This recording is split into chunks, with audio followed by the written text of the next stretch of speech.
নাম তার রাহেলা, বয়স মাত্র 17, গায়ে মাটির রং, চোখে স্বপ্ন।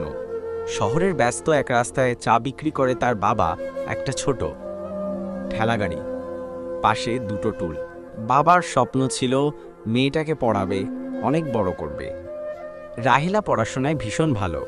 স্কুল শেষে বাবার পাশে বসে বই খুলে পড়ে, এক হাতে চা বানাতে সাহায্য করে, অন্য হাতে কলম চালায়।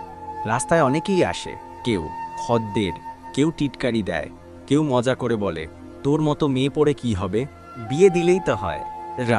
হেলা কিছু বলে না, শুধু মুখ নিচু করে বাবার বানানো চায়ের কাপগুলো গোনে। একদিন স্কুল থেকে জানানো হলো রাহেলা জেলা পর্যায়ে প্রতিযোগিতায় প্রথম হয়েছে। পত্রিকায় ছবি ছাপা হলো, এক হাত কলম, এক হাতে চায়ের কাপ। টিভি চ্যানেল থেকেও লোক এলো সাক্ষাৎকার নিতে।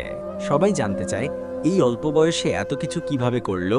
রাহেলা শুধু একটুখানি হেসে বলল, আমার বাবা বলেন তুই একদিন অন্য কারো চা বানাবি না, তোর নামেই ক্যাফে হবে।